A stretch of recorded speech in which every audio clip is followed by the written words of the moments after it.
Buenas tardes a todos. Hoy vamos a empezar aquí con el tema de las charlas que ya llevamos hace algún tiempo.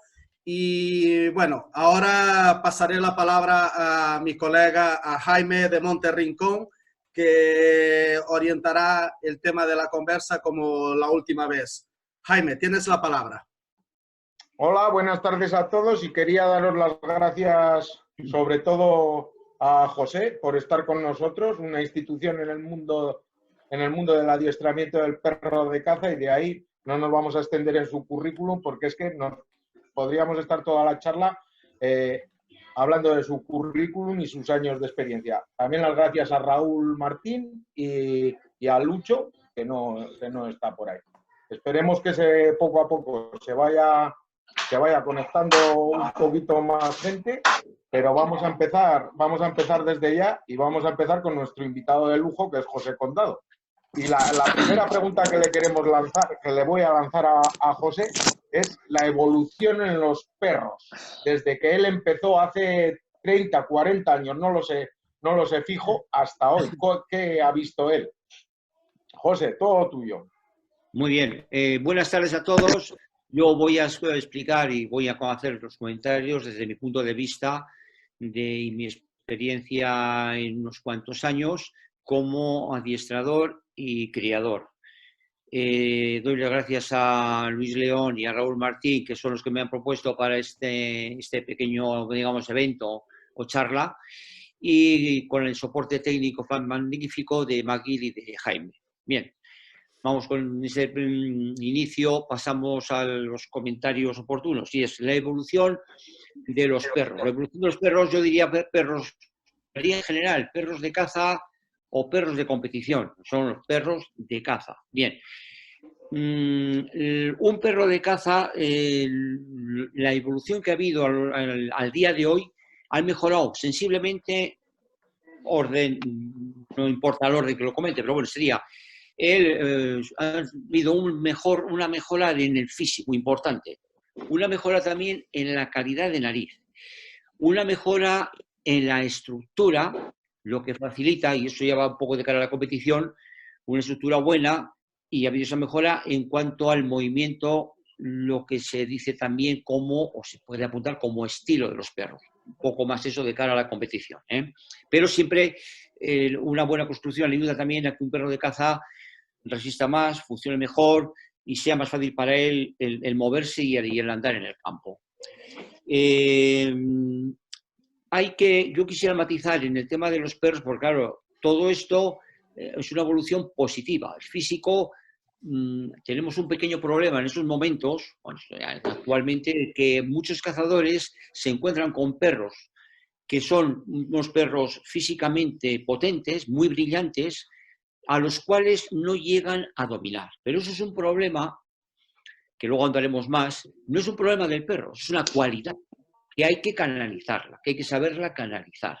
Y cuando uno llega a canalizar y a controlar ese perro, tiene un perro potente que va a durar en caza 4, 5 o 6 horas, no va a tener ningún problema con él y va a ser de una satisfacción total. Eso es, digamos, el matiz que yo apuntaría, que es real, que hay mucha gente que está más preocupada porque, claro, cuando se encuentra un perro joven, brillante, con 8 o 10 meses, resulta que ese perro en casa posiblemente obedece regularmente bien al nombre, pero se le saca a espacios abiertos y además de eso, si se le conecta un poco con la caza, ese perro, todo lo que aparentemente en casa parecía que era sumisión, obediencia, desaparece. ¿Qué ocurre? Ocurre que, lógicamente, es un perro que tiene mucha pasión, muchas ganas, y eso es lo que hay que canalizar, eso es lo que hay que intentar que se cuadre. Eso conlleva mucho, bueno, lógicamente, tiempo, contacto con el perro y horas de trabajo. Voy a intentar también matizar también que hay una problemática en el medio de los cazadores, que posiblemente seáis muchos los que estáis igual metidos, o lo verán después posiblemente. ¿Qué ocurre? Que en el momento actual, anteriormente los cazadores se hacían los perros ellos mismos. Eran los perros un poco más físicamente, como decía yo, menos importantes, menos potentes. Ahora, el cazador normal no tiene tiempo para preparar el perro porque tiene que trabajar. Entonces, unas leyes en las cuales no nos permiten tampoco sacar a los perros libremente y hay que dedicarse eventualmente el fin de semana o el sábado el que puede, si la familia se lo permite, ir con un perro a trabajarlo una vez a la semana o una vez al mes. Con eso, en un perro joven no lo pueden sacar adelante. Y luego hay otro problema y es que hay menos caza que antiguamente. Entonces, cuando no hay caza, el meterle en contacto con la caza supone, pues, o sea, mucho tiempo. Necesitas o un terreno que haya mucha caza disponible y, lógicamente, tiempo, porque no solo con caza aprende, pero bueno, sería el método ideal, meterle con la caza y el perro sale adelante solo. ¿Qué ocurre? Que esas cosas en la actualidad, en el momento que vivimos, pues no las hay. No las hay. Y posiblemente pues es el momento igual de derivarlo a un adiestrador competente y profesional para que eso se haga. Porque si no, nos plantamos, como yo sé que pasa en muchos casos, en 3 y 4 años y el perro todavía pues ha visto 4 codornices, 2 perdices volando, puestas igual ninguna, o 4 becadas. Pero claro, ha llegado a una edad ya importante de 3 años que podría ya tener un bagaje técnico y de experiencia con la caza importante. Eso, la dificultad existe en estos momentos en eso. Es decir, hay que tener tiempo, hay que tener terrenos disponibles y hay que tener caza disponible. Si no tenemos estas posibilidades, lo mejor es, si uno tiene un buen perro, pues armarse de paciencia un poco y derivarlo posiblemente a un profesional. Se elige el mejor, el que haya, el que más nos convenga, el que mejor nos parezca. Punto. Eso es en cuanto bueno, y la evolución, ya os lo he comentado, yo creo que sí que se ha ganado, Lo que pasa que quizás lo que ha aumentado posiblemente sea ese punto de físico, de ese punto de carácter, que es bueno. Lo que pasa es que, claro, unos lo derivan a que está igual el perro súper nervioso, loco, un poco loco, vamos a decir, como dirían muchos. No, el perro no está loco, el perro es un perro potente, es un perro exuberante y eso es bueno. Lo que pasa es que ahí viene una dificultad inicial importante para, someterlo o adecuarlo a nuestro trabajo, a lo que nosotros queremos que haga para nosotros, cazar en este caso, o competir en otros, ¿no? Pero ya vamos a hablar un poquitín más de caza en ese sentido. Bueno, pues ese sería mi punto de vista, que lógicamente pues claro, puede ser que alguno no opine lo mismo, pero bueno, yo en un debate muy abierto podría explicar y responder a las preguntas sin ningún problema. Eso en cuanto a evolución, Jaime. Os va a pasar, y os encontraréis con el caso de un perro joven, que cuando le saquéis al campo y le ponéis un poco de contacto con la caza, desaparece, no hace caso, no obedece y te encuentras con una decepción enorme, porque el perro para recogerlo luego te lleva un montón de tiempo y tú estás decepcionado. Pues posiblemente no de ti mismo, porque no captas que el perro realmente tiene que ser, porque el perro no te obedece y no es culpa de él, es culpa de que hay que darle tiempo, trabajo y método para que él venga a tus manos y que obedezca. Es una contradicción en este momento porque viene el problema. Este es el único problema real que yo veo que tienen muchos cazadores. José, una cuestión. Has comentado sobre todo las cosas positivas que tú has visto en esta evolución en físico. ¿Has perdido alguna cualidad que tú echas en falta que te gustaba de los perros de antaño, de hace 30 años? Pues yo personalmente opino que ha sido para mejor. Ha sido para mejor porque luego el problema de... Claro, hay mucha gente que se encuentra con un animal como antiguamente los cazadores. Hay perros que son buenos, malos y regulares. Lógicamente, hay excepción. Una persona competente, un cazador ya que está metido en el... que sabe elegir y separar lo bueno de lo malo. O sea, malo había antes y malo hay ahora también. Yo decir, las cualidades que yo considero que se ha mejorado, pero eso no quiere decir que no haya perros malos. O sea, perros malos en el sentido de que, pues efectivamente, no tiene la calidad de nariz. Pero si antes, por ejemplo, o ahora podemos desechar un 20% de perros que no tienen calidad de nariz, antes ese 20% era el 30%, en mi opinión. Es decir, es cuestión de saber también elegir los que son buenos, los que son malos y los que son regulares. Y eso lo ha habido antes y ahora. Pero positivo, yo creo que es positivo. Sí, lo de ese, pero mañana por la mañana. ¿Eh? Pues, Pero un segundo, hay alguien que tiene el micro encendido. sí, Si podéis poner el micro en silencio todos, por favor, pues si no se escucha mal. tanto esto va tanto a Raúl Dale. como a Luis. ¿Tenéis alguna pregunta a este respecto? José, tú cuando hablas, José? cuando comentas la evolución del perro, yo lo digo porque el otro día estábamos comentando, Raúl y yo, en la otra que hicimos, de que claro, nosotros podemos hablar de hace 10, 15 años para acá, no como tú que puedas hablar hace muchos más años, por desgracia. Pero me refiero, yo lo que sí he notado, sobre todo en los bretones, que es lo que más toco, que quizás, por supuesto, han mejorado físico, nariz, estilo, etcétera, pero quizás los veo con más problemas, pues un poco de carácter, sobre todo hablo en bretones, ¿vale? No, que es lo que más toco, y que son quizás, para mi gusto, un poco menos cazadores y más corredores. Es lo que yo estoy viendo últimamente. Ahora, bien, te explico. Un perro potente y exuberante, la sensación inicial siempre es que corre, y la percepción que la gente que tenemos, y yo podría decir lo mismo, es que corre y no caza. El problema existe en que ese perro joven corre porque es un perro exuberante que es bueno. Lo que pasa es que no hace más que correr y eventualmente mirar a las avispas, al cielo, a los pájaros, porque tiene una concentración sobre la caza porque no se le ha metido con caza.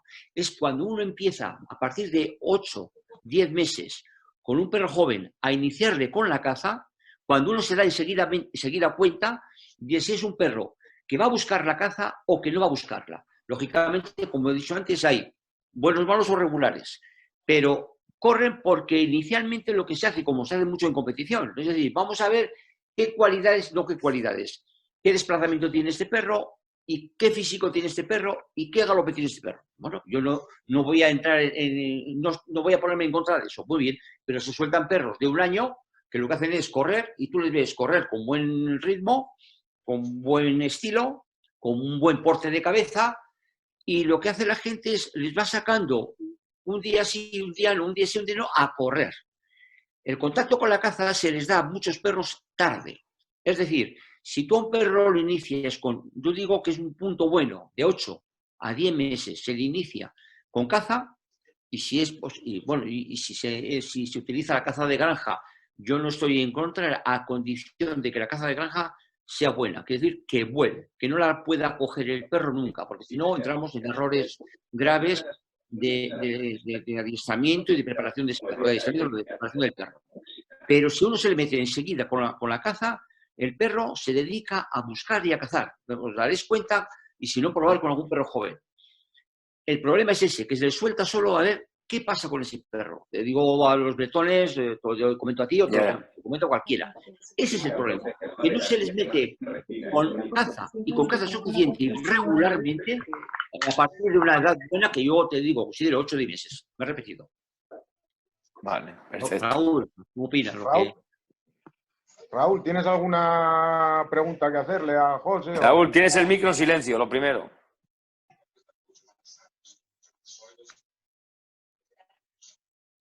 No se oye.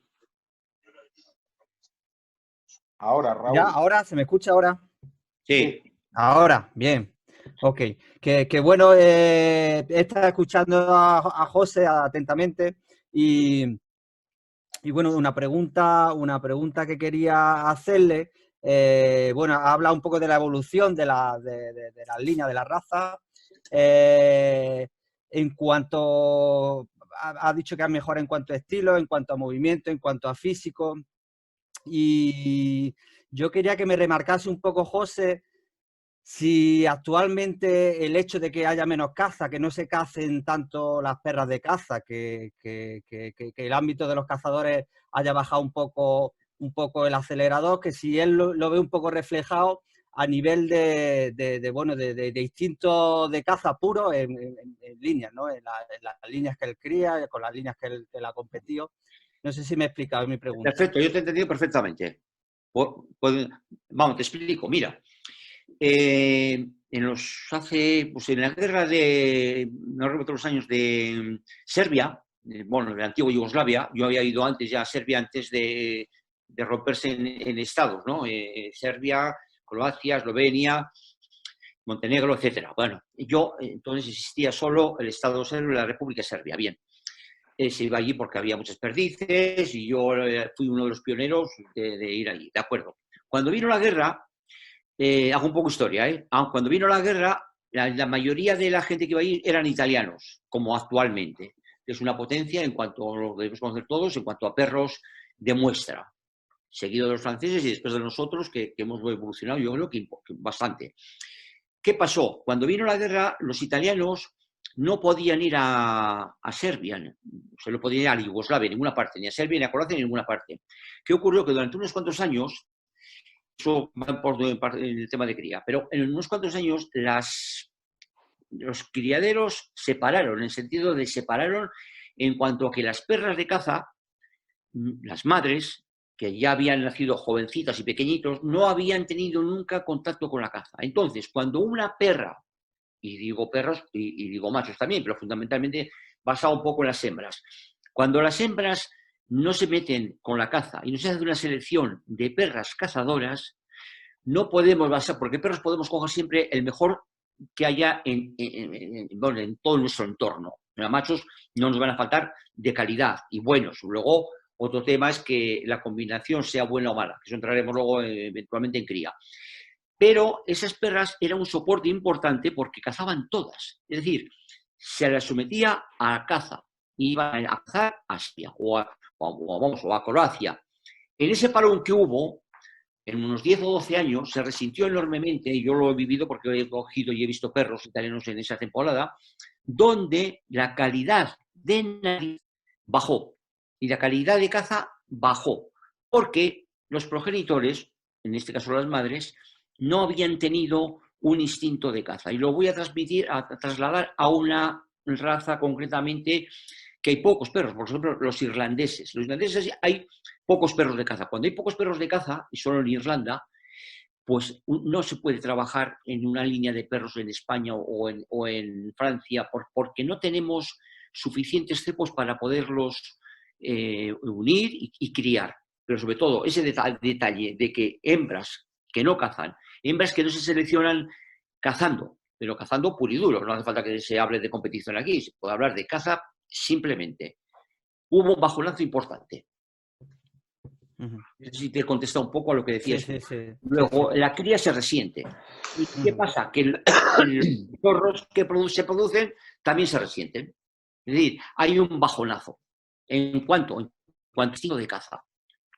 Y si te digo, los irlandeses, por ejemplo, los primeros que vinieron a España, perros que cazaban, yo recuerdo antiguamente que había gente que me hablaba y algunos cazadores, tuve un irlandés fabuloso y tal y cual, y esos perros se han derivado concretamente en España a belleza, por ejemplo. Esos perros no cazan. Esos perros, para recuperarlos para la caza, primero, ellos ya como progenitores no valen, porque el instinto es muy pequeño. No te puedes liar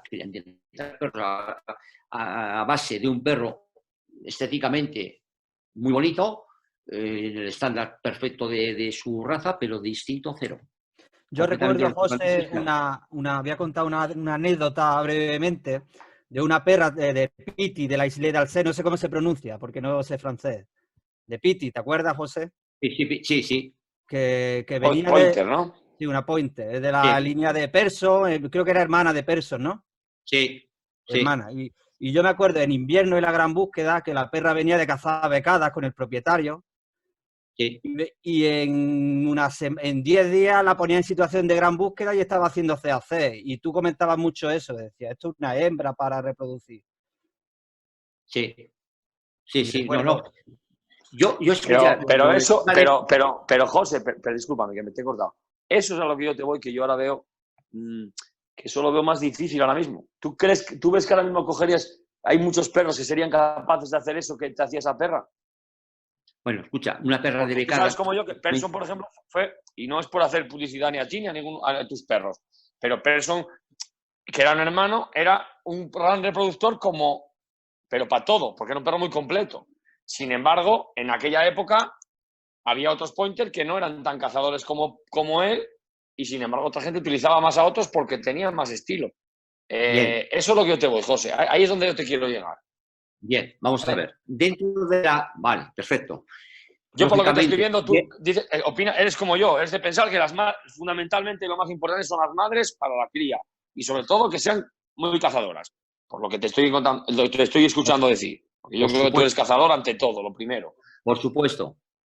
Bien, te voy a explicar. Dentro de los perros que puedes elegir, estamos hablando de competición, yo, digamos que hay unos perros, lógicamente, que son un poco mejores que otros, dentro de una calidad alta y buena, ¿entiendes?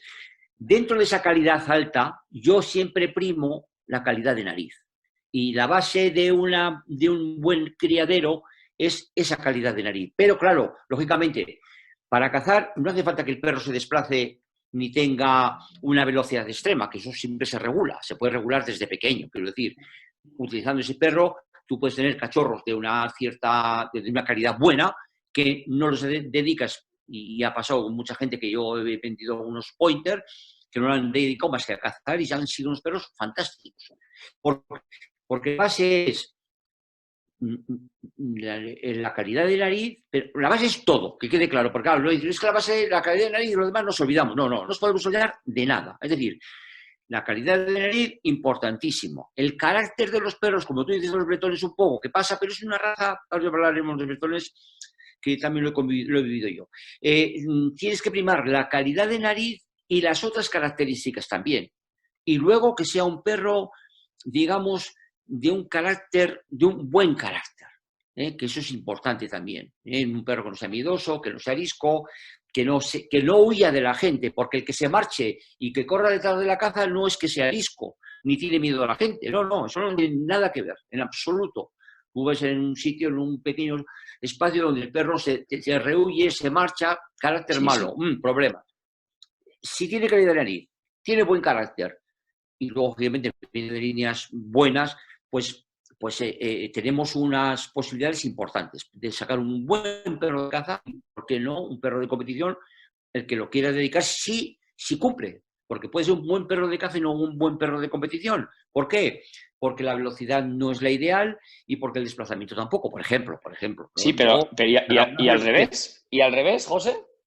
Al revés, has dicho que puede ser un muy buen perro de caza y no un muy buen perro de competición. Y tú al revés lo ves factible, es decir, un muy buen perro de competición que no es un muy buen perro de caza. Cosa que sabes tú como yo que los hay. Sí, lo que pasa es que hay un problema, te explico. Un perro de competición que tú lo has dedicado a la competición desde joven, tú le estás dando unas pautas de trabajo, un espacio de trabajo que no son para nada pautas de caza. Entonces, ¿qué ocurre? Que yo he cazado con algún perro de competición también, sin problemas. Y en Polonia he vivido unos años fantásticos con los perros de competición, cazando y matando perdices, pero dejándoles hacer su trabajo. Si yo quiero ese perro de competición meterlo en la caza, tengo que trabajar ¿para qué? Para recortarlo, en sentido general. Recortarlo un poco para que me vaya a unas distancias un poco, le tenga controlado primero con la vista, depende un poco del terreno donde se le meta. Claro, un perro de caza en una zona ondulada puedes cazar con él, porque el desplazamiento no es enorme. Con un perro de competición en una zona ondulada tú le pierdes de vista, no sabes lo que hace el perro. Entonces estás un poco pillado. O sea, es decir, lo podrías adecuar a la caza. En cambio, el perro de caza, adecuarlo a la competición, no, por lo que he dicho antes. Sí, uno ya. Pero claro, tú con un perro de caza, con un perro de competición, me repito, las pautas que has marcado desde el inicio se graban. Se puede recuperar con un poco más de trabajo. Y dices, bueno, ahora quiero que estés aquí. Y se consigue. Ya, vale. ¿Qué años fueron? Una pregunta, ya la voy a por lo que comentaste antes de Italia, de Yugoslavia, que me llamó la atención, la verdad. Nunca lo había escuchado, eso que dijiste, de que, joder, unos años que los criaderos italianos notaron no poder ir a Yugoslavia en cuanto a la cría. Nunca lo había escuchado. Eso, claro, sí, cuando la guerra. Eso que fue, hace muchos años que fue eso, porque yo tengo el recuerdo de ir a Croacia hace. Bueno, en los años no te puedo decir exactamente, pero ahí en la República Yugoslava hubo un momento que se deshizo entero, no se podía ni entrar ahí. Es decir, ¿eso es lo que pasó? Pues que todos, como van actualmente a Serbia ahora los italianos, entonces en Croacia, en Eslovenia y en Serbia concretamente, había perdices, pardillas, lógicamente, y muchas codornices a saco. Los italianos estaban allí metidos porque son siempre y son grandes aficionados a los perros de muestra permanentemente. Cuando vino esa guerra duró unos 10 años, que no pudieron, algunos se escapaba por ahí, alguno, un tal Balbugani, un amigo mío, pero vamos, muy pocos. Y se resintió mucho los perros, la caída de la calidad de los perros en cuanto a calidad de nariz. Por eso en aquella época también hubo un poco, que también todavía eso en la mente italiana se recuerda, bueno, todavía tienen esa idea en la cabeza muchos italianos actualmente. Es decir, si un perro, lo primero de un perro es que tiene que correr, que es lo que te he dicho antes, con un año volar, vale, muy bien, movimiento con el estilo, pero ese perro no ha visto todavía, a esa edad ya que yo considero que tiene que estar metido en la caza, no han visto ni una pérdida. Solo les interesa en ese momento toma de terreno, estilo, movimiento y desplazamiento y velocidad. Punto. Lógicamente, cuando tienes un perro que tenga un año, si tú te metes bien y a fondo con el perro, no tienes ningún problema. Lo que pasa es que si alguien, amateur o que desconoce un poco el tema, ve a esos perros andando en el campo, se quedan un poco asustados y dicen, joder, si se lo ponen.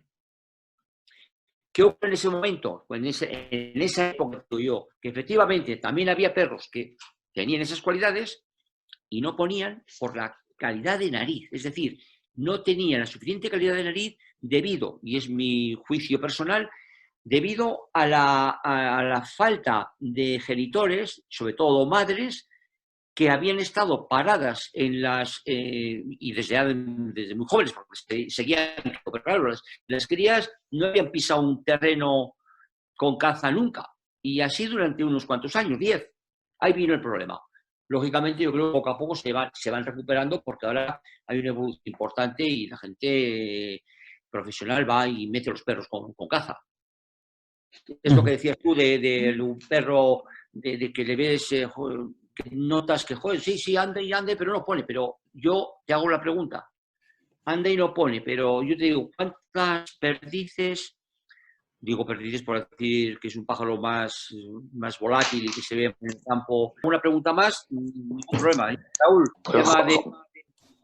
José, una cosa decías tú. Cuando yo la primera vez que fui al Campeonato del Mundo, fui a Zadar, a Croacia, y yo creo que fue el año, no sé si fue 2007 o 2008. Pues yo tengo el recuerdo, que a ti te habrá pasado y peor, te digo, porque esto que has contado de Croacia me gusta, tío. Me presta a escuchar cosas así antiguas que no tenemos ni puta idea. Los demás. Y yo me acuerdo de nos llevaron a entrenar a un campo que era, yo creo que de Benetti Radam, es un tío que tiene bracos alemanes. Sí. Y iba él contigo, y yo me acuerdo de ver la señal de minas antipersonales. Y decía, hostia, mucho cuidado con la de minas antipersonales y la cruz de danger y de peligro. O sea, tú vas con el perro suelto por y se te pone la corbata. Mira, ya sé esa historia también. Yo, lógicamente, hombre, yo ahí no me metería, ¿me entiendes? Porque había... Estoy haciendo eso, estoy cortando el sonido a la gente. Pues, José, puedes continuar, perdona. Vale. Yo sé lo que me cuentas tú, bueno, pues es un sitio para no ir, pero bueno, había tanta afición que la gente pues seguía yendo a pesar de las bombas que tenían bombas Lapa que tenían allí y que le estaban quitando poco a poco y que ha habido bastantes accidentes. Pero bueno, es una afición que hay allí también, bueno. Y no era el mejor sitio de perdices, pero bueno, era un sitio donde acudían muchos italianos. Pero bueno, eso fue, ya te digo, después. Pues, Raúl, yo te contesto el tema de la cría no el tema de la cría, el tema de las madres, que es importante. Jaime, pasamos a otra. Sí, vamos a pasar a una segunda pregunta. Hemos abordado el tema de la evolución de los perros, pero me gustaría preguntarle a José la evolución en el adiestramiento desde que él empezó y la evolución también Bien. en las pruebas de trabajo, porque no sé si hace 30 o 40 años más o menos era igual, y a la hora él de preparar un perro, tanto no sé si habrá variado su metodología, las herramientas con las que trabaja, porque creo yo que igual hace 35 o 40 años pues no existirían los collares de impulsos o muchos temas. A ver qué nos comenta. Sí, voy. Cuando quieras. Bien, vale, bien. Bueno, bueno, el mundo de la competición realmente yo lo que tengo vivido y lo he vivido muy de lleno y hasta hoy, hasta los días de, bueno, un año, 2 años, era muy parecida, era muy parecida, posiblemente algún perro un poco más veloz en este momento que lógicamente cuando un perro es más veloz, si es un perro de calidad, tiene que tener la nariz adecuada a su velocidad y entonces es un perro bueno. ¿Qué ocurre? Que hay perros y por eso hay que hacer las selecciones, que es lo que he dicho yo, que no es malo que corra. El problema es que tiene que correr y adecuar la velocidad a la nariz. Y claro, en el competidor tiene que ser una velocidad importante, alta, porque si no tampoco se puede meter en competición. Sí que es verdad que hay algunos perros que adolecen un poco de esa combinación y ese equilibrio, vamos a decir, de velocidad-nariz. ¿Y qué ocurre? Que cuando hacen un punto, las perdices y todo lo demás va bien, pues pasa igual por delante de otros. En el largo y a lo largo de la historia no es el mejor perro que vamos a tener en la competición. O sea que quiero decir que la evolución ha sido en ese sentido un poco diferente. No, porque hay perros todavía, igual en este momento, que un poco, mucho, no adecuan la calidad de la velocidad a la calidad de nariz. Punto. En cuanto a la preparación de los perros, lógicamente, cuando uno dispone de mucha caza, las posibilidades de adiestramiento son bastante, vamos a decir más fácil, mejores. Mejores en el sentido de que cuando un perro eventualmente requiere un uso, pues primero el tema de velocidad, el estilo, uno cuenta con ello porque de joven ya... Cuando tienes mucha caza a disposición, las posibilidades de encuentro y de corrección son mayores, lógicamente. Entonces tienes más oportunidades y no hay que apretar tanto al perro para restringir que salga al vuelo o que haga patrones. Patrones, pues, puedes hacer detrás de un perro de caza simplemente con una correa detrás de él para que pues patronee y ve un perro puesto, perdiz volando, un perro puesto, perdiz volando. Es una cosa relativamente sencilla, pero claro, tenemos que tener caza en abundancia. No había collares, efectivamente. Los sistemas, pues mira, mucho de dejar el perro que él mismo se convenza un poco, que es un buen sistema, pero más largo. Es decir, un perro, yo me he encontrado con la dificultad de ir a Francia con las liebres, ¿no? Un perro me corre una liebre. Pues yo he tenido 2, 3 o 4 perros que después de darse unas palizas terribles detrás de las liebres, sin hacer prácticamente nada, el mismo perro se autoconvencía de que eso no podía cogerlo, hombre, una regañina, y esos, concretamente es 4 que puedo reconocer, las liebres se habían olvidado de ellas, porque además ya se habían convencido que no podía ser. Cuando vuelan las perdices y las vuelan unas cuantas veces, al final dicen, bueno, hacen una carrerita y la carrerita cada vez es más corta. Es decir, en vez de hacer de 200 metros o 300 metros o desaparecer al principio, ya son 200 metros, ya son 100 metros, una correíta y ya es menos.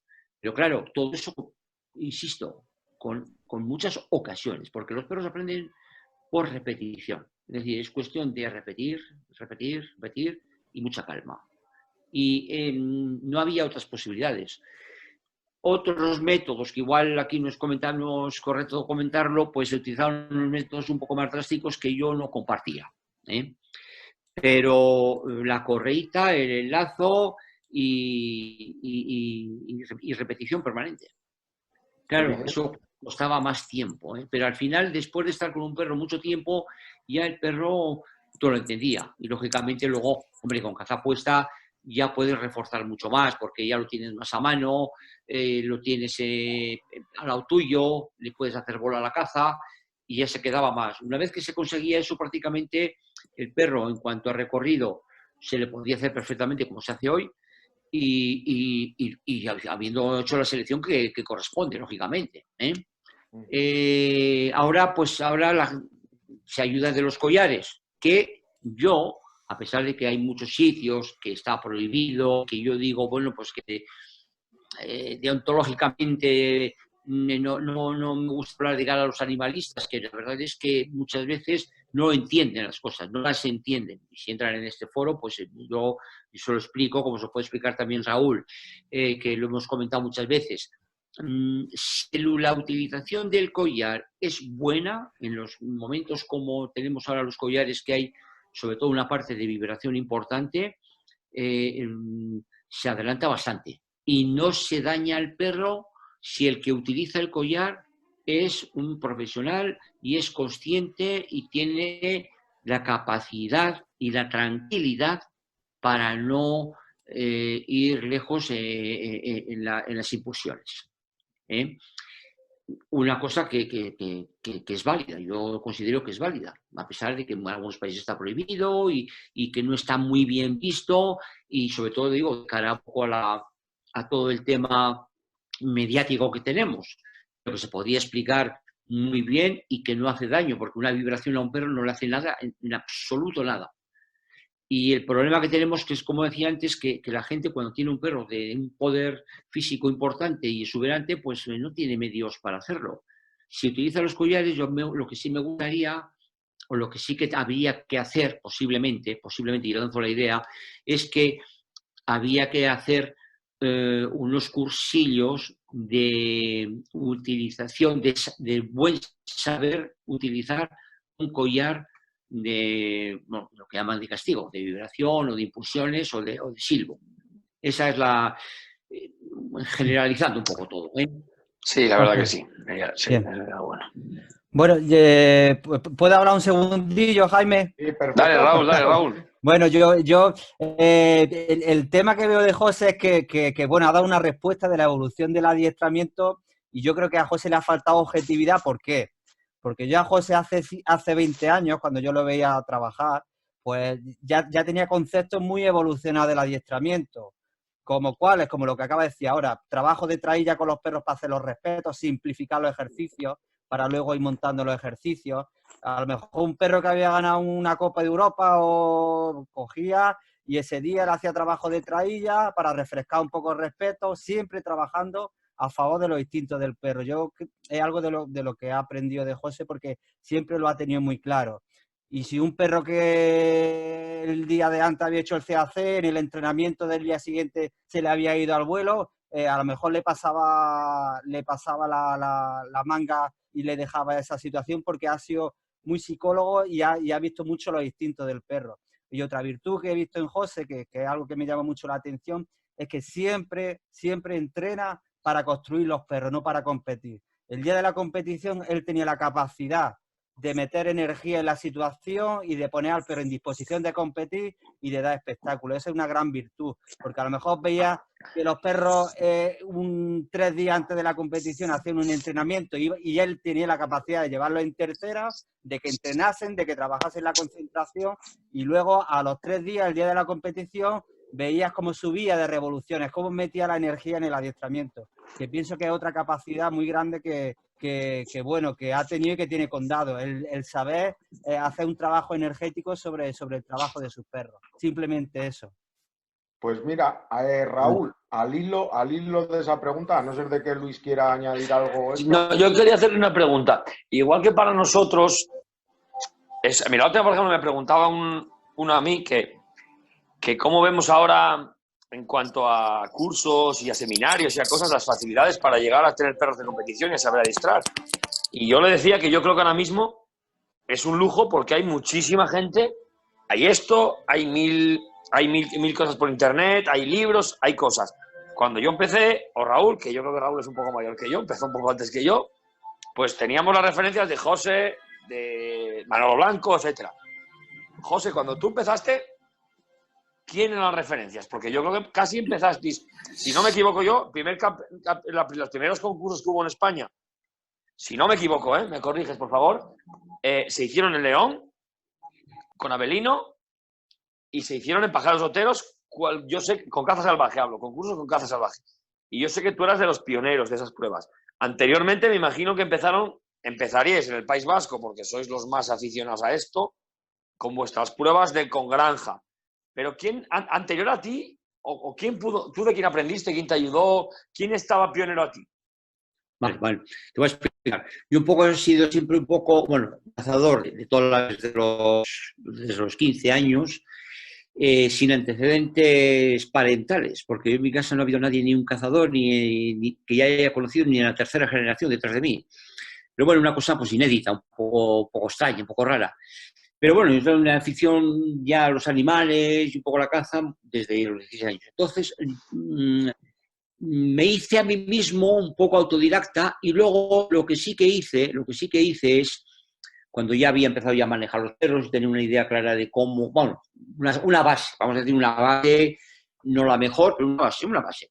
Lo que sí que hice fue desplazarme a Italia, donde encontré un par de adiestradores, uno que se ha muerto hace poco, un tal Garada, que era un hombre fantástico, y sobre todo de él, lo que entendí era la calma y la psicología, vamos a decir, animal. La psicología animal que no encuentro en mucha gente actualmente, como decía Raúl, hay que meterse en el animal. Y meterse en el animal la gente no lo... Bueno, volvemos a la historia, me apoyé en estos dos profesionales, hice una gira con ellos por Serbia, que es cuando empecé yo a ir a Serbia, con un par de perros míos, yo les acompañaba, yo veía cómo trabajaban y yo tomaba mis notas personales. O sea, yo lo que hacía era seguirles y observar. A la noche, pues igual si salía alguna charla, yo entonces aprendí italiano bastante, bueno, me defendía curiosamente y bueno, si salía a la charla y había alguna pregunta, pues intentaba comentar con ellos o preguntar poco, porque yo lo captaba en lo que ellos hacían. Así es como yo empecé, digamos. Ese fue el inicio mío. ¿Cuál es el problema? Bueno, si lo podemos meter por un tema de adiestramiento. En el tema de adiestramiento yo os voy a comentar, voy a hacer un poco, que yo participo en lo que ha dicho Raúl, porque él me ha conocido y ha estado conmigo pues bastante tiempo y hemos dormido y hemos comido juntos muchas veces, que es importante para conocer a una persona y cómo se trabaja y esas cosas. Está bien eso, bien. Entonces, un buen adiestrador, un buen preparador de perros tiene que ser técnico, es decir, conocer la técnica y la base para poder empezar a trabajar un perro. Y técnica, pues es el conjunto de cosas de cómo abordar ese perro desde digamos, mes, por decir algo, el mes 8, el mes 9 o el mes 10. Bien. Después hay que tener un poco un contacto con los perros y manejo un poco del animal. Y eso posiblemente no todo el mundo lo tiene en sí mismo. Es una cosa muy importante, que se encuentre metido, imbuido en ese animal y en cada animal, porque son todos diferentes. Trabajador, incansable. Tiene que ser digamos, exigente consigo mismo y metódico. El problema es que, como todos los buenos trabajos, esto es una cosa solitaria, donde uno trabaja, bueno, algunas veces en algún compañero que viene bien, pero nadie te va a obligar a levantarte a las 6 de la mañana o a las 5 en verano, o 6, 5 o 6, trabajar lo que el tiempo te permite hasta que el sol empiece a ser, no por ti, sino por los propios perros, pero hay que hacerlo todos los días porque no te viene ni la campanilla ni el reloj de la empresa que tienes que marcar para ir. Entonces te tienes que marcar a ti mismo, luego tú tienes que ser autónomo, exigente contigo mismo y hacerlo. No te queda otra solución para poder llegar a un buen puerto, vamos a decir, un buen puerto sea de caza o sea de competición. Y luego tú mismo tienes que reconocer de tus propios, es decir, lo que no está bien y hay que mejorar. Y seguirte lo mismo. Pero para eso, otra de las cosas que hay que hacer es ser analista. Analizar las cosas, cómo va pasando y el porqué de esas cosas. Todas estas preguntas es un poco complicadillo, bueno, complicadillo, yo los explico claramente y yo creo que es entendible, pero no se lo hace la gente. La gente pues saca un perro, yo no digo de profesionales, yo no quiero hablar de profesionales, yo digo, hablo en tono general, no digo que no lo hagan los demás, creo que es lo que habría que hacer. Mucha gente no lo hace porque no es capaz de meterse digamos, en esta bola donde tú tienes que dominar el animal, y cómo trabajarlo, qué hacer, cuándo hay que parar y cuándo uno debe de parar a sí mismo. Es decir, no descomponerse nunca y ser capaz de asimilar que el momento o el día, y sobre todo el momento, es dedicado porque nos estamos ya, no sabemos cuál es la vía para solucionar un problema en concreto. Y entonces yo me paro, dejo todo como está, calma y tranquilidad, y empezamos mañana. Eso es lo que un buen preparador de perros yo entiendo que debe de tener, pero basado entonces en esas cosas que os he comentado, fundamentalmente. José, yo te he hecho la historia, José, Lucho, te he hecho un poco la historia de eso y luego ya he José, añadido alguna cosa más. José, Sí. un inciso. Quiero hacer un inciso porque pienso que es muy importante, y perdonadme que me meta, pero pienso que es muy importante lo que has dicho. Porque bueno, yo fue una de las cosas que vi en ti, ¿no? Y que un poco que hice un copia y pega y que lo intento, ¿no? Pero pienso que yo he tenido muchos compañeros de camino en el adiestramiento, gente muy buena, gente que ha invertido mucho en los perros, pero luego tenían el problema de que en un día rompían el perro. Claro, claro. Y ese defecto lo he visto muy latente en gente muy buena, en gente, pero ¿qué es lo que pasa? Que tú ya el perro va subiendo el nivel de exigencia. Oye, si me respeta el vuelo, me lo tienes que respetar. Si la competición que está dentro de una semana, hoy entrenamos y te va al vuelo, aquí arde Troya. Y yo esa cualidad la veía en ti. Perdón, Raúl, te corto. El problema también es que en un adiestramiento, y eso lo vais a entender también ahora todos, un adiestramiento no se puede forzar la situación y hacer un adiestramiento del perro al 100%. Es decir, la brillantez, estamos hablando un poco de perro de competición, el perro de caza, luego me hacéis las preguntas que queráis, un perro de competición no se puede hacer al 100% porque le estás anulando, les estás dejando un poco, digamos, autómata. Y no te le vas a dar ni la brillantez ni el brillo que debe tener un perro. ¿Qué conlleva que sea el 95%, por decirlo caso, 90 o 95%? Conlleva que en algún momento, como decías tú antes, se te va a ir al vuelo. ¿Pero qué es lo que hay que hacer? Pues bueno, pues lo que comentabas tú antes, que yo te lo agradezco, que no hay que ponerlo al día siguiente en condiciones para que me respete y salgo tranquilamente con él a la competición. Y luego ya le he hecho un recordatorio, pero es un recordatorio suave, en buenos términos, digamos, de trabajo, de forma que tú al perro incluso le das un poco más de tono y le intentas por el problema. Sigue, Raúl, sigue, perdón. Vale, no, sí, era un poco el inciso ese porque pienso que es algo muy importante, porque bueno, aquí hay gente que no está viendo, gente que está empezando, y pienso que es algo muy, muy importante, ¿no? Porque siempre está lo que yo le doy al perro y lo que el perro me ofrece a mí, y cuando realmente entra en unos niveles de exigencia grandes, que entrenas mucho, que entrenas diario, que inviertes tiempo, dinero, tú ya empiezas a pedirle cuenta a ese perro y en mucha gente, y yo en mí, porque es un trabajo un poco intrapersonal, ¿no? El decir, oye, y se rompen muchos perros, se rompe mucho el vínculo, se rompe mucho el adiestramiento en malos días, de trabajo por la expectativa, oye, porque cuando estamos en unos niveles grandes de exigencia, exigimos mucho y realmente hay perros que se pierden por el camino por esto. Era simplemente el inciso. No, es así. Pero bueno, esto yo lo cuento, claro, yo lo cuento. Os prometo que lo hago. lo hago y yo soy reflexivo al 100%, pero no es fácil, ¿eh? No es fácil. Créeme que no...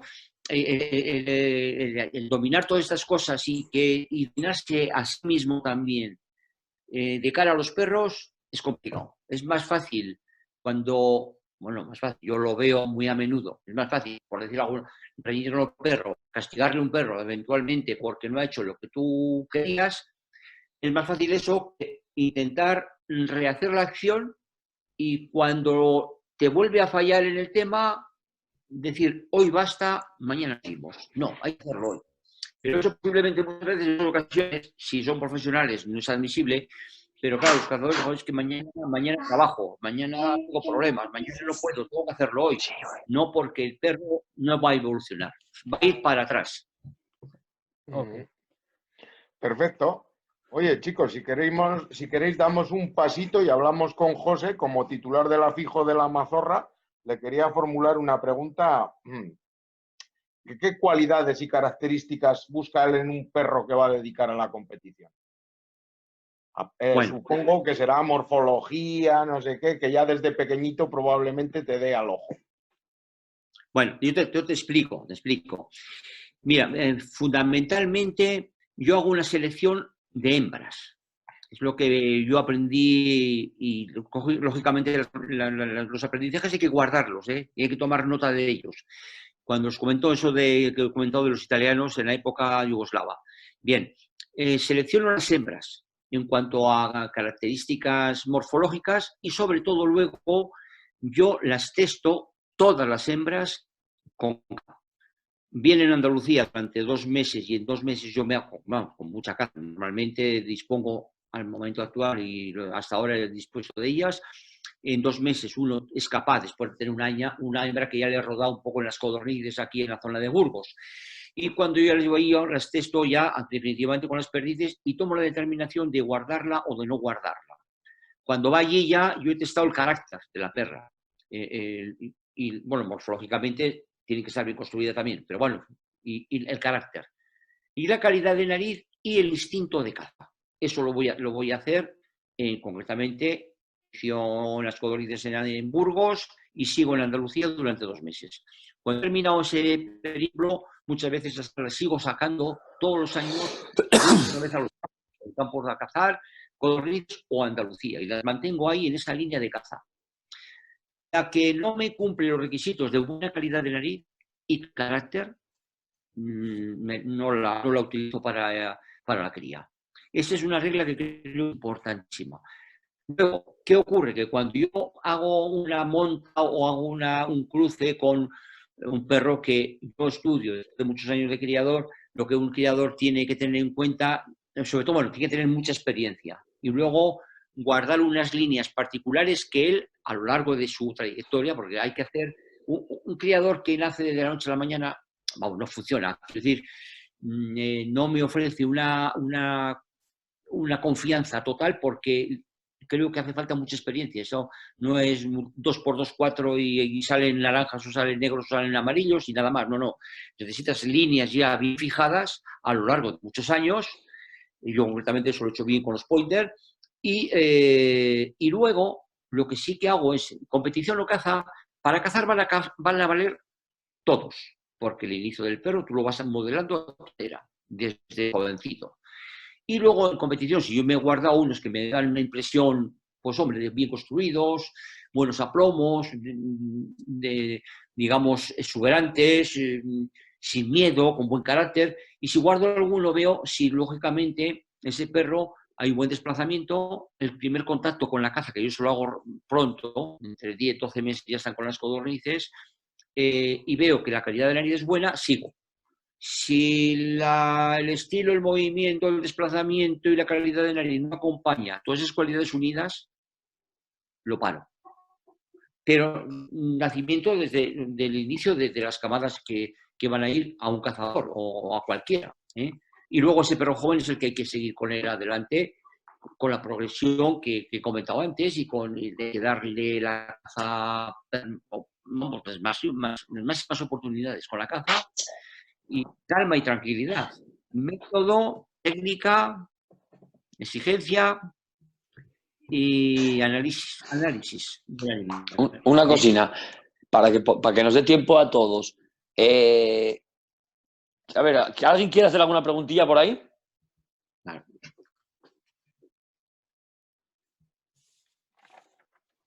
A ver, si alguno tiene algún interés y quiere hacerle alguna pregunta a José, pues que quite el micro y Pero que se la pregunte. no os cortéis nada, ¿eh? Yo Claro, intento explicarlo estamos, lo que puedo, pero no os cortéis para nada, ¿eh? No hay ningún problema, ¿eh? Yo te quiero hacer una, pero voy a dejar que Yo pase alguien también primero. me gustaría hacer una pregunta. Una vez que Venga, es sí. la primera vez que yo oigo hablar tanto de José, y bueno, es una referencia, en los continentales, ¿has empezado por los continentales o por los británicos? Esta es mi cuestión y bueno, un poco Vale. esto. Vale, bien. Yo prácticamente, bueno, los primeros perros que tuve eran unos pointer, pero enseguida, a través de los primeros concursos que Lucho lo ha vivido allí en León, un hombre que venía de, bueno, pues mi suegro, que era el propietario del afijo de Cornualles, me encantó cuando yo trabajaba con pointer y presentaba pointer pues, con un cierto éxito, vamos a decir, con una cierta, bueno, ganaba algún concursillo y otros no ganaban tampoco, ¿eh? O sea, no siempre se gana porque es un tema aparte. Pero me enamoré también de los, y sigo enamorado, de los bretones. Entonces, aquel hombre que es el afijo de Cornualles trajo un perro que me entusiasmé con él, me quedé francamente sorprendido de la calidad y de cómo funcionaba aquel perro, cómo andaba, cómo ponía, bueno, una cosa extraordinaria. Y de ahí yo pedí un perro, un hijo de aquel perro que es Ulac de Cornualles. Con ese perro gané, gané mi primer campeonato del mundo en Italia, con ese perro.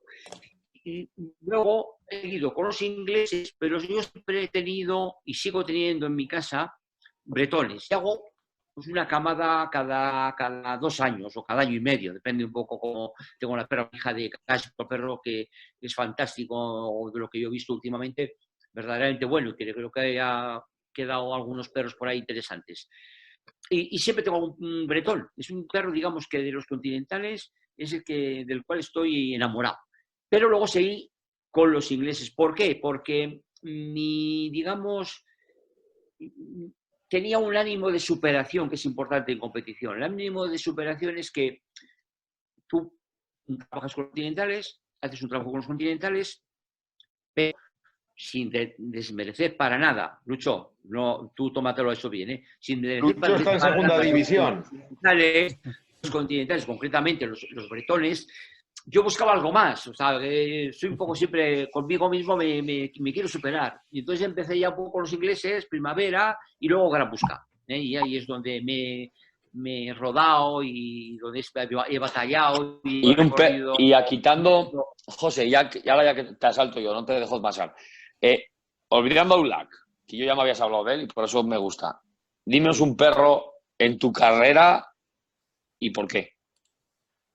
Bueno, escucha, es muy complicado eso. Es muy complicado porque si yo pongo nombres como Raúl 3, Coloce, dime 3. José, pues 3. Pues 3 perros, no 1, 3. Pero es muy complicado, es muy complicado. Es muy complicado porque yo, de los perros que yo he hecho campeones, son todos buenos. Es decir, no puedo dar el nombre de... hay una lista de todos estos perros, pues los perros que han ganado la Copa de Europa, por ejemplo, por decir alguno, ¿no? Pues, y hay uno que es de mi afijo, que es un poco más de Quilín, que es Niro de la Mazorra, que es de Belisario, que está ahí ahora, creo que está en, bueno, estaba entonces estaba en Francia, ahora está en Galicia, por decirte algo, porque era un perro de mi afijo. Pero si no, pues todos los que has ganado la Copa de Europa, los perros que has ganado el Campeonato del Mundo, siempre te hacen, bueno, te marcan un poco, siempre marcan un poco. Hombre, exacto, siempre uno te hará más tilín que otro, por lo que sea, o porque sabes tú que a lo mejor algún campeonato te puede llamar más la atención porque es el primero. No, para no meterme, pues te voy a dar un nombre. Para no meterme ni en bretones, ni en pointer, ni en setter ingleses, te voy a dar un setter Gordon Islo. Islo era un perro de Balme, sí, que bueno, fue con el que yo, bueno, creé un poco lo de los Gordon, porque lo había metido prácticamente nadie en Gran Búsqueda, y era un perro que era de Gran Búsqueda, con una calidad y unas cualidades extraordinarias. Pues por decirle algo, ya que me marca uno, o así me quito un poco todos los pointers, los vectores y todas esas cosas. Pero bueno, un perro importante que no llegó a ser campeón con, pues qué os voy a decir yo, igual tenía 20 primeros excelentes y un José, CAC. perdone interrumpir. Tenemos 6 minutos para acabar la charla. Por eso Bien. aquí. Pues, Bien. oye, rápidamente, ¿alguno queréis hacer alguna pregunta aprovechando que está aquí? ¿Alguna duda que nos la pueda solucionar brevemente?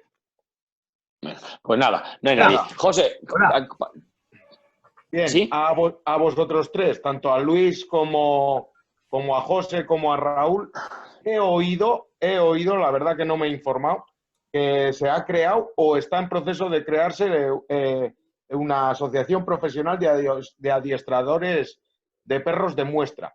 No sé de quién parte la iniciativa o si lo sabéis vosotros y nos queréis poner al día, qué finalidad tiene, por qué, para qué. ¿Y quién fue el impulsor? O si lo sabéis, que yo no... Bien, venga, lo comento yo. Bueno, solo inicialmente he sido yo, porque la verdad es que aquí en España el movimiento de adiestradores profesionales, yo he estado un poco detrás de ellos desde hace muchos años, ¿no? Ahora me propuse esa idea rápidamente de hacer una asociación de profesionales del adiestramiento, porque eso lo que quiere dar es un servicio a todos los cazadores, porque quiere decir que todos los que están en la asociación son profesionales, han hecho sus pruebas en el campo del adiestramiento. Entonces, es una, digamos, una idea de marca para que todos los profesionales prioritariamente acudan a los profesionales de la asociación para mejorar, primero, las cualidades y las calidades de los perros y la confianza, sobre todo la confianza de todos los cazadores y los amateurs de los perros de muestra. Ya está montada, ya está funcionando. Se intentará sacar algunos vídeos y algunas imágenes y se va a presentar a cada uno de los socios con sus mail para que cualquiera de los posibles clientes, entre ellos los cazadores, acudan a cada uno de ellos con total libertad. Pero sobre todo es dar una imagen de calidad y de impulsar un poco el tema de los perros de muestra, que falta un poco de impulsión de esto que estamos hablando ahora. Y ya de paso, si le pegáis un plumazo al intrusismo, ¿no? Porque aquí ahora mucha gente... No, te comento que a mí un amateur prepare el perro, se baje a Andalucía y lo presente me parece perfecto. Pero también hay gente que anda presentando perros, yo no sé si cobrarán, no cobrarán, pero también un poquito enfocado por este tema. Bueno, sí, tienes razón. Hay un problema, hombre, lógicamente, yo espero primero que la asociación funcione durante pues, unos meses, ¿no? Unos meses para que la gente nos conozca, que existe esa asociación, que son profesionales al corriente del pago de impuestos de todo lo que corresponde, sobre todo en el régimen de autónomos, están prácticamente todos. Lógicamente, eso conlleva que tienen que hacer unas declaraciones de IVA trimestrales y dar unas cuentas de los ingresos que tienen. Y por eso, lógicamente, hay que intentar... Yo espero que el intrusismo se vaya desapareciendo o se vayan integrando.